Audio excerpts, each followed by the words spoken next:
Welcome into the Friday, July 29th edition of the Locked On Leafs podcast. I'm Mike DiStefano with Dave Morassutti, and today we're going to continue yesterday's co-sign, no-sign festivities.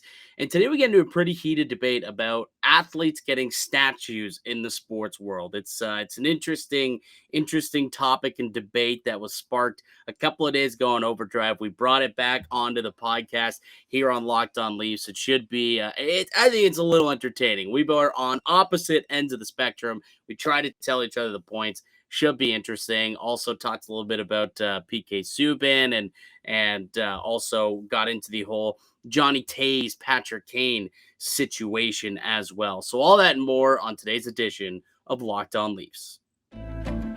You're Locked On Maple Leafs, your daily podcast on the Toronto Maple Leafs. Part of the Locked On Podcast Network, your team every day.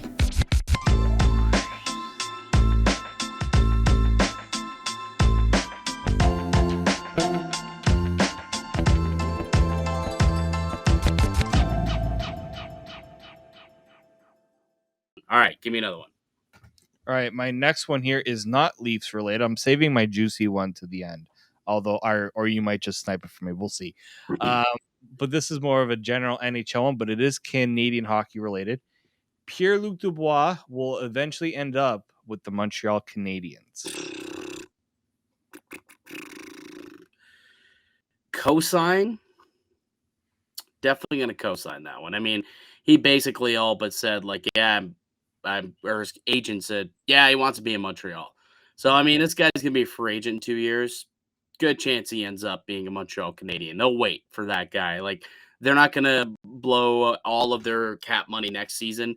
They'll wait for Pierre-Luc Dubois to hit the open market and be like, all right, what do you want? Let's get over here. Let's get this thing going. And it'll be perfect timing because I think that'll be a good time when that team is starting to go back on the up and up after a couple of down years last year, ending up with the first overall pick. I still don't see them as a playoff team this year, so another bit of a rebuilding season where their young players will get a chance to be young and to try and grow.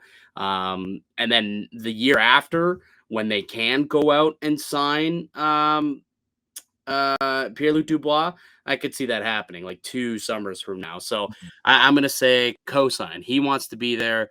They would love to have a French Canadian, pivot right down the middle that they can, say is one of their top guys to market and build around. So yeah, I'm gonna co-sign that one for sure. I want to throw you a bit of a fastball right down the middle. So yeah, that one sounds pretty easy there. All right, here's an interesting one. So I don't know if you had a chance to watch Overdrive today. There was a big discussion. I also got involved on Twitter, and I heard from a lot of people on Twitter about this. In my opinion, David, there are no athletes who are worthy of a statue in the Toronto sports scene. Do you co-sign or no-sign that statement? I'm going to no-sign. No-sign. You're talking about Toronto sports. I understand that we are... You look at guys that have statues around, like, okay, I know this is about the Dustin Brown conversation of him getting a statue in LA. Which is ridiculous. For those who don't know, Dustin Brown, who had a career high of 61, only had 60 points twice in his career, is getting a statue erected outside of crypto.com next to like Wayne Gretzky and Luc Robitaille. Shaq is out there, probably Magic Johnson. Kobe will be there one day. And then there's Dustin Brown. It's just ludicrous. Well, here's the thing that Dustin Brown has done that Gretzky and Robitaille haven't done. Well, he's won a cup. Yeah, he's won 2 cups. Ooh. That's right. Yes, that's what I'm saying. Go ahead. That first one. Patty Maroon. Put a Patty Maroon statue out in front of Amalie Arena. The guy's won 2 cups. Along with Braden Point. Like, I don't care that he's won 2 cups. I mean, there's multiple guys. Alec Martinez won 2 cups. Jeff Carter won 2 cups with that squad. There are so many players on that team that has 2 Stanley Cups who are probably better than him. Like, now you got to put Are you gonna have to put Kopitar there? You have to put Doughty there. You have to put Quick there. Like now, you got to put all those guys who are better than him on this list or out statues out in front. That's ludicrous to me. To me, it's like that was the most successful era of Kings hockey was that 2010s run that they had with those guys in franchise history, in my opinion. That like I mean, the first one they won in a weird year. It was half a lockout, and they beat the New Jersey freaking Devils, who shouldn't have even been there. And then, yeah, they had a nice run where they ended up beating who they end up beating the Rangers, right? So like, it was a fluky run in the first one where I think they were actually 8th, if I'm not mistaken, and they just kind of ended up the President's Trophy winners. Yeah, and they kind of steamrolled through, but it's like they weren't a great team. That's the funny part. You look at it. I was Derek King was the sixth or seventh highest scoring player on that team that year. Derek King. Okay, so if we're gonna take, I think Anyway, I like back to Toronto. Toronto. You don't think that Joe Carter doesn't deserve a statue outside of Rogers Center? Not a statue, no. You want to put a plaque up? Absolutely. Put a plaque up commemorating, touch them all, the home run, the walk up. Yeah, put a plaque up for sure commemorating those moments. But to me, like Joe Carter, look, Joe, you need to be not only the best for your franchise, but also have like league wide moxie. Like you need to be one of the icons of the sport, in my opinion, in order to have a statue erected of you. In my opinion, but this isn't a statue going to like the Hockey Hall of Fame. This is talking about Staples. Well, there it's Crypto.com Arena. In Toronto, we have statues at Legends Row in front of Scotiabank Arena, and those are guys who had a profound impact on the Toronto Maple Leafs. Like that's I think where it's a way to honor the players who had a vital contribution to the team.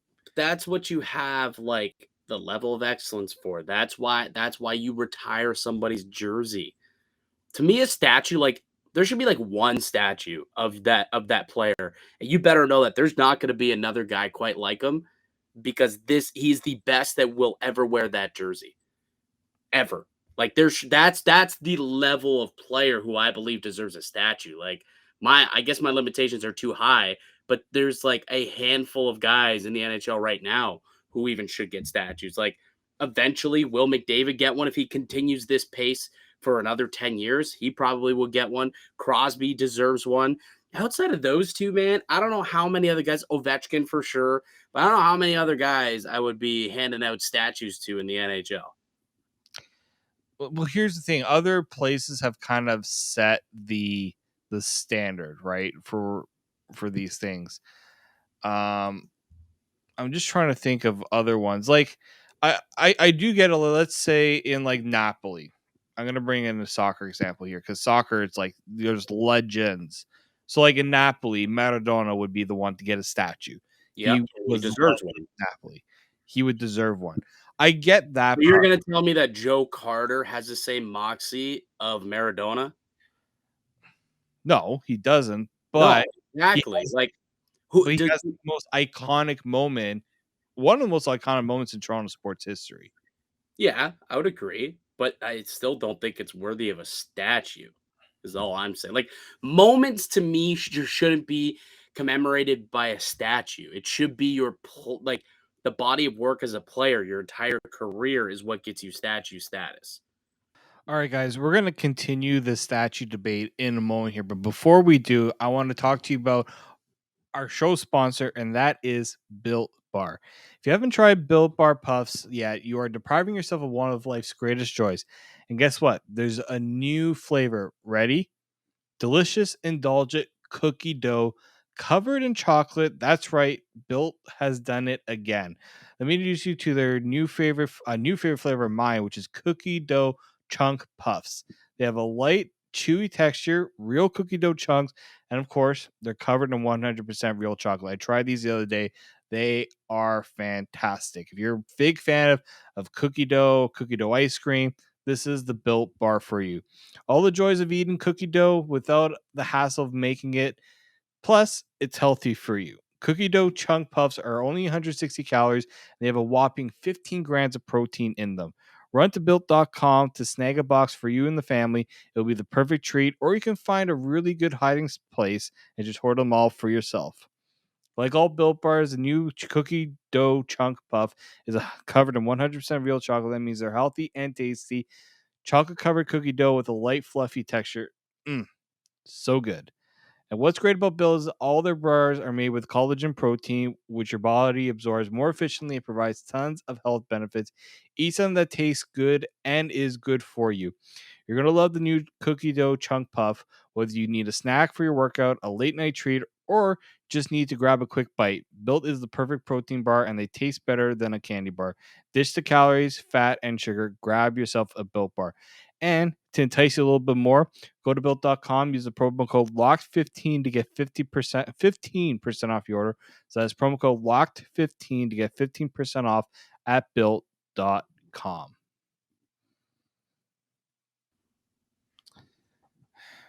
I just think that like Kawhi, there's a lot of people think Kawhi Leonard, like they should get a statue of Kawhi Leonard in their shot. It's just ludicrous to me. But to your point, one of the greatest moments in Toronto sports history. Of the shot? Went to win a championship. But it didn't win the champion. It got them to the conference finals. Joe Carter hit a World Series winning home run. Yeah. Like that's where I draw the line. Like you can't just be Alec Martinez scored an overtime game-winning goal to win a Stanley Cup for LA. Should they also put a little thing of Alec Martinez, who also won 2 Stanley Cups, out there? They might. But that's for the team and the fan base to decide. As an outsider, I can't fault on the Kings, because the Kings fans can turn around and say, well, why do the Leafs have a bunch of a Legends row with guys like Wendell Clark, Matt Sundin, who never won anything? No, I agree. I don't think they should. The thing is, what's the difference between a plaque and a statue? They're both commemorating something. A massive difference. Like a statue is like a big deal. It's like right out there in the open. A plaque is like up against the wall.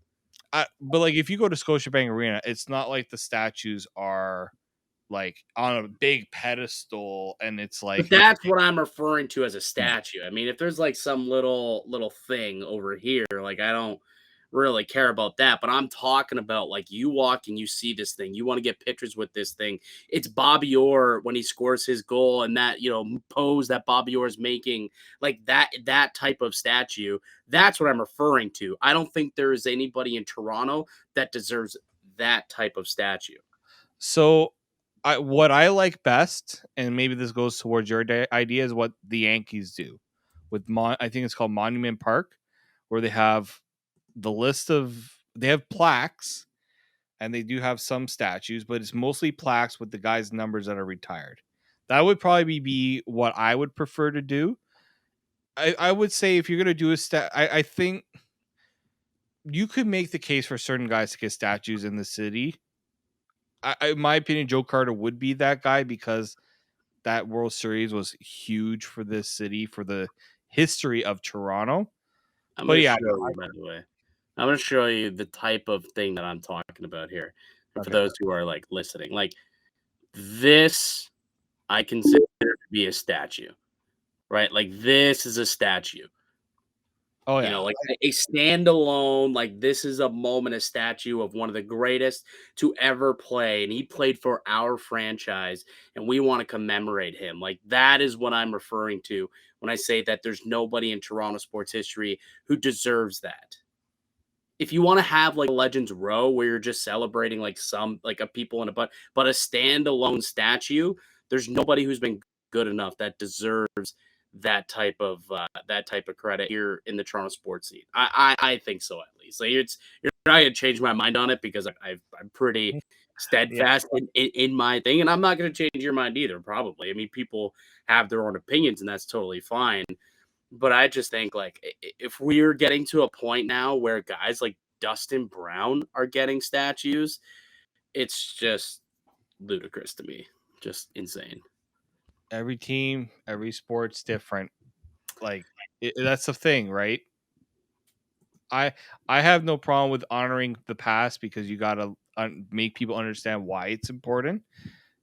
Plaques, I think plaques are a bit of a more tasteful way because you can at least have some text. Like, okay, here's another one. I played golf at Glen Abbey, famous Canadian golf course, home to probably one of the more iconic Tiger Woods shots, Mm-hmm. probably top 5 in his career. They have a plaque of the Tiger Woods shot. Like Right, this, because plaques deserve moments. Plaques or moments deserve plaques, right? Moments deserve plaques, but statues to me go to the icons with the full body of work. okay, but are we talking about icons? Yeah, But I'm talking like literally like this guy, like generational talents. Generational talents deserve these. Not like, a guy like Timu Solani, who was the best player of the original Winnipeg Jets. Like that to me is not an NHL icon. Mhm. I don't know. That's just how I feel about it. You gotta be pretty darn special to special to get a statue made of yourself. Like Cristiano Ronaldo, that guy will get a a statue. Tom Brady will get a statue. Peyton Manning should get a statue. But like, there's not a lot of guys who deserve it in sports. Like, eventually, I give it to Steph Curry. I'm not giving it to Draymond Green. I'm not giving it to Klay Thompson. But Steph Curry can get a statue.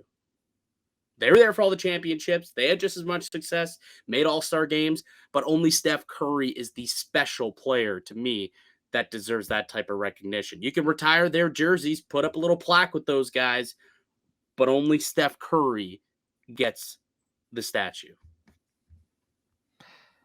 I would just be very curious to see what this Dustin Brown statue will look like because your idea of a statue might be a very different idea of what the Kings are doing for a statue. Dude, anything that has his mug on it, like even a plaque is too much for me for Dustin Brown. I don't want to harp on that one, but like that's I don't know. realistically, that's I'm even trying to think of somebody who would even equate to that here in Toronto. Like, I don't know, like Dion or Phil Kessel.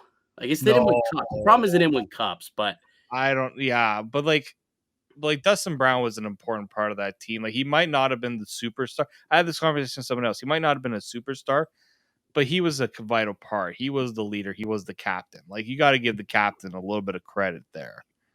Like he's not Derek King, like we mentioned. no, he's not Derek King, but he's also not Wayne Gretzky or Magic Johnson, the other guys who have statues outside of that building that he'll be right next to.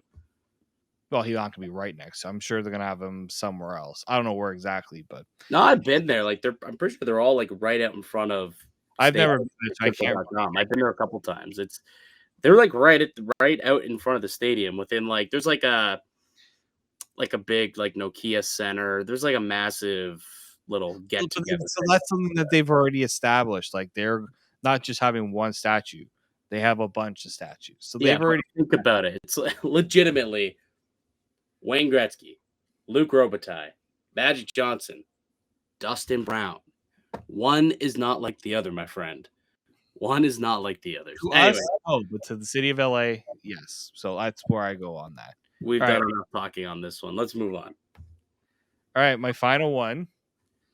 Maple Leafs should make a call to the Blackhawks to inquire about Patrick Kane or Jonathan Toews at the right price. Yeah, we totally did have one that was semi-similar. I was going to say they both would be traded before their contracts end, which is very similar. Trade. I will co-sign that. There's no way they're sticking that around with that team. So Mark Lazarus of The Athletic wrote a really great piece. He had a sit down with Jonathan Toews the other day, and essentially Toews was very open about the situation in Chicago, and he said, look, man, Kyle Davidson said this is going to be a tough 5-year process. And Toews said he's just not sure if he's ready to go down that road. Last couple of years, seeing the amount of turnover they've seen has been exhausting for him. He missed the entire season during the shortened 56 game season, came back this year, really struggled. Picked it up a little bit later. Obviously, he missed the whole season, so he was going to take a little bit to get his legs under him, and even he acknowledged that to be the case. So he sounds as though he's ready to move on, which is strange because he's someone who I envisioned being, a guy who was going to be a Blackhawk for life and who you probably would erect a statue of outside of the arena there. But I don't know if I would do that with Jonathan Toews.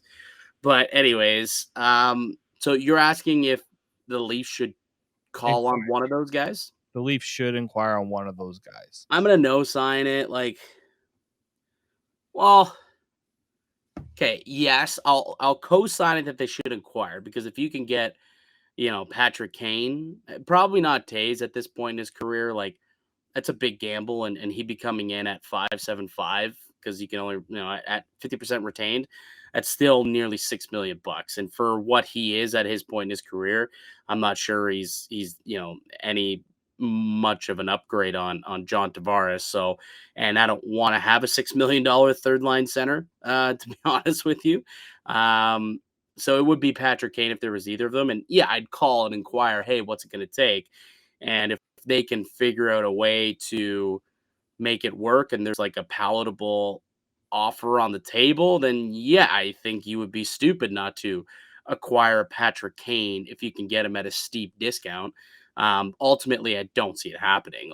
I think there'll be many more higher offers on Patrick Kane that won't include having to take on salary and you're not going to get top picks and top prospects. There'll be other teams that are willing to hand out a lot more. So yeah, make the call, co-sign, but ultimately don't think it's going to happen. Be a big pipe dream for either of those two to end up in Toronto next year. I always said that Patrick Kane would be a decent, would be the exact type of player I would like to bring up front for the Leafs. And imagine him playing on a line with Austin Matthews.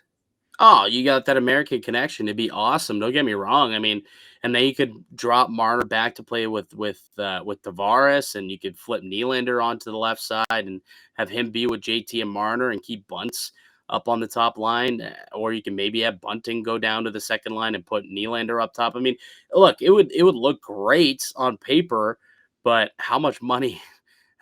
The cap doesn't allow that to happen at the end of the day, right? And I just don't see it happening. They don't have the prospects to do it, the prospect capital, and even the picks that they have are going to be pretty low in the first round. I'm sure there's other teams who probably have a much more enticing offer that they'll be offering up for a player the caliber of Patrick Kane. So yeah, I'm gonna co-sign if they should call, but don't really anticipate it going anywhere. Mm-hmm. Okay. Well, I guess I already answered it where I said that both of those contracts will be traded by the end of next season. You co-signed it? Yeah, co-signed. Because Jonathan Toews, even during the season, he's been in constant kind of contact with management about what they're trying to do in Chicago. It's clear that they're going as much scorched earth as they can. Oh, they're going straight Baltimore Orioles scorched earth. It's great. They want to lose 82 games next year. Yeah, and for Jonathan Toews, he doesn't have many years left. He's been through that body's been through a lot. He's dealt with injuries and illnesses. So you don't want to wait. I guess there's that connection to Chicago and playing the whole season with whole career with one team. I guess that's something that a lot of these guys aspire for. But if his desire is to continue to play for a contending or winning team, then yeah, I don't see how he sticks around. And even the same for Patrick Kane. Patrick Kane still has a lot to offer, and he's going to be playing with who? Is he going to be playing with the Colin Blackwell? Really, is that where we're going to get Patrick? Is that where Patrick Kane's career has gone to? No, I think if you're a team and you're not calling about Patrick Kane right now, you're making the biggest mistake because he can help so many teams. Yeah, I'm with you. I think there'll be a lot of teams calling, and we'll see if that trade comes through the summer. Maybe it'll be a deadline type of thing, but Certainly, Patrick Kane for sure. I expect to be traded before his contract ends. Toews, little less convinced that it happens. It hopefully it does. Hopefully, a team comes calling and he can go on a long playoff run. But it's interesting with him. It's only a 1 year, so I guess it's not that big of a gamble and a commitment. But we'll see if anybody wants to take a chance on one more season of Johnny Toews at a 50% tax cap hit.